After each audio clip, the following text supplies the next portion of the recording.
ফুলকপি রোস্ট দেখুন কিভাবে তৈরি করেছি আমি। আর প্রথম থেকে লাস্ট পর্যন্ত ভিডিওটা দেখতে থাকুন কিভাবে তৈরি করছি আর খেয়ে দেখাচ্ছি। খুব টেস্টি হয়েছে খেতে। আর অবশ্যই কমেন্ট করে জানাবেন, আপনারা কমেন্ট করতে কিন্তু ভুলবেন না। খুব সুন্দর হয়েছে। নমস্কার বন্ধুরা, বিশাখা কিচেন ভিলেজপুরে আপনাদের স্বাগত জানাচ্ছি। আজকে রান্না করব নতুন একটা রেসিপি, ফুলকপি রোস্ট। কিভাবে তৈরি করছি আপনারা দেখতে থাকুন প্রথম থেকে লাস্ট পর্যন্ত আমি কিভাবে রান্নাটা করছি। ফুলকপি রোস্ট তৈরি করতে লাগছে আমার ধনেপাতা, 2 টেবিল চামচ পোস্ত,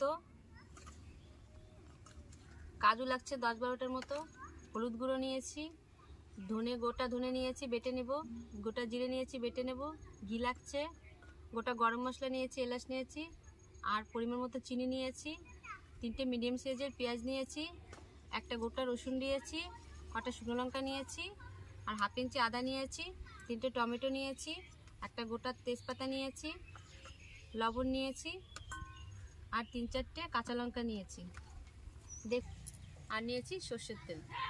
ফুলকপিগুলো আমি কেটে নিচ্ছি। এদিকে আমি উনুনটা ধরিয়ে নিই। ফুলকপিগুলো ঠিক এরকম করেই কেটে নিতে হবে। দেখুন ফুলকপিগুলো আমি কি সুন্দর করে কেটে নিয়েছি। ঠিক এইভাবেই কাটতে হবে।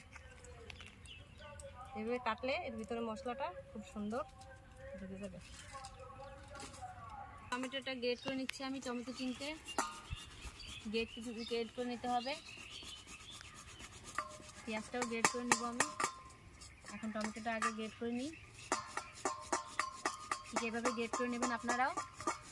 আমি রসুনগুলো ছাড়িয়ে নিচ্ছি। এদিকে পেঁয়াজ ছাড়ানো, আপনারা চাইলে মিক্সিও ব্যবহার করতে পারেন। একসঙ্গে বেটে নিচ্ছি।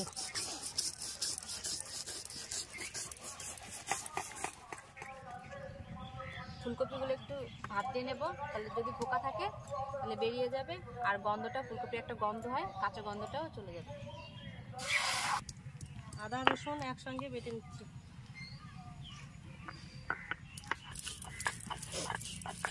প্রায় গরমে, ঠান্ডা শেষ, গরম শুরু। হ্যাঁ, গরমের দিন ভাপাতে লাগবে সবার। এই যে ফুলকপিগুলো ভাপানো হয়ে গেছে, আমি এবার নামিয়ে নেব। ঠিক এরকমভাবে ভাপিয়ে নেব। আপনারা এইভাবে ভাপিয়ে নেবেন। বেশি সিদ্ধ করা যাবে না, তাহলে ওটা বেশি গলে গেলে ভালো লাগবে না খেতে। ঠিক এইভাবে আপনারা ভাপিয়ে নেবেন। আমি এবার নামিয়ে নেব। ঠিক এইভাবে ভাপিয়ে নিয়েছি, আপনারা এইভাবে ভাপিয়ে নেবেন। দেখেছেন কালারটা এসেছে এরকম, ভাপানোর পরে খুব সুন্দর একটা কালার এসেছে। এবার আমি কাজু বাদাম কেটে নিচ্ছি। 6-7টা কাজু বাদাম আমি। কড়াইটা গরম হয়ে গেছে, এবার সরষের তেল দিয়ে দেবো।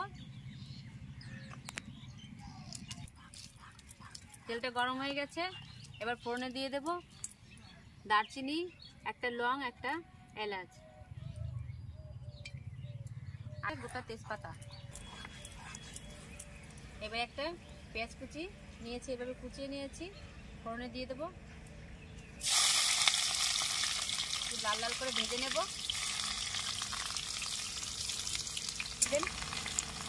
আর কি দিচ্ছি সেটা ভালো করে দেখবেন, কি আমি দিচ্ছি। পেঁয়াজটা এরকম বাদামি করে ভেজে নিয়েছি। এবার গ্রেট করা পেঁয়াজ কুচিটা দিয়ে দেব।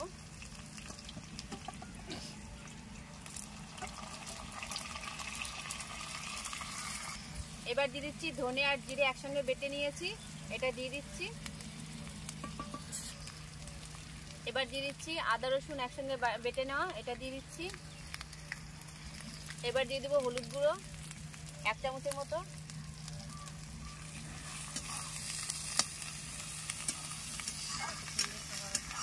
মশলাগুলো কষিয়ে নিচ্ছি আমি। ঠিক এইভাবে আপনারাও কষিয়ে নেবেন।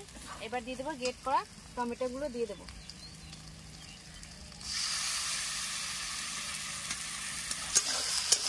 দেখুন কত সুন্দর।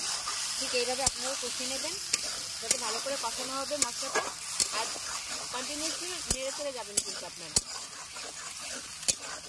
নাহলে লেগে যেতে পারে।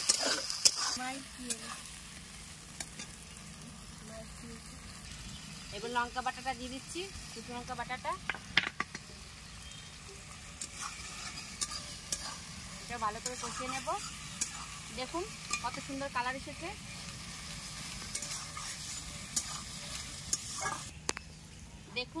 তেলটা ছেড়ে দিয়েছে। এবার আমি দিয়ে দেবো স্বাদ অনুযায়ী চিনি। চিনিটা এখন দিলে আরও কালারটা খুব সুন্দর থাকবে। আর অবশ্যই কমেন্ট করে জানাবেন কেমন হচ্ছে, আর এইভাবে রান্না করে খেয়ে দেখবেন আপনারাও।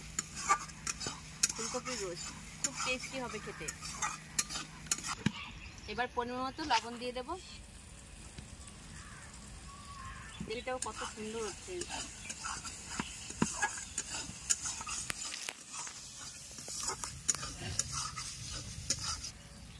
কষানো হয়ে গেছে, তেলটাও ছেড়ে দিয়েছে। আমি এবার কাজু বাটাটা দিয়ে দেবো।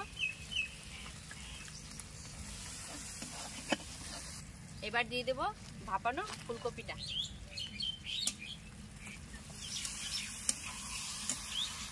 ঠিক আপনারা এইভাবে কিন্তু রান্না করে খেয়ে দেখবেন, আর আমাকে অবশ্যই কমেন্ট করে জানাবেন কেমন হয়েছে খেতে। ফুলকপি তো সবার খেতে ভালো লাগে না, এইভাবে ফুলকপির রোস্ট বানিয়ে খেয়ে দেখবেন, দেখবেন কত স্বাদ খেতে। কষানো হয়ে গেছে, এবার পরিমাণ মতো জল দিয়ে দেবো।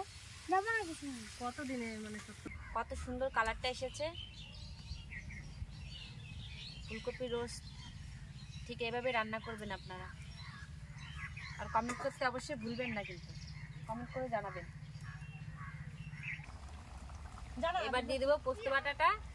হয়ে গেছে, এখন পোস্তটা দিলে খুব সুন্দর লাগবে খেতে আরো। হয়ে এসেছে, এবার দুটো চেরা কাঁচা লঙ্কা দিয়ে দেবো। হয়ে গেছে, নামিয়ে নেব। এবার দিয়ে দিচ্ছি ধনেপাতা কুচি।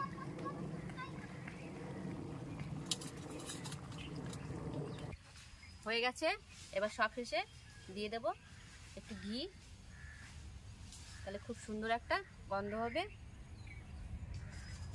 নাও দিদি, একটু টেস্ট করে দেখো কেমন হয়েছে। কত সুন্দর হয়েছে কালারটা, আর গ্রেভিটাও কত সুন্দর হয়েছে।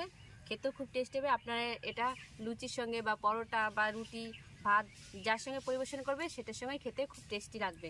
আর অবশ্যই কমেন্ট করে জানাবেন। নতুন হয়ে থাকলে সাবস্ক্রাইব করে দেবেন, আমার পেজটি ফলো করে দেবেন। সবাই ভালো থাকবেন, নমস্কার।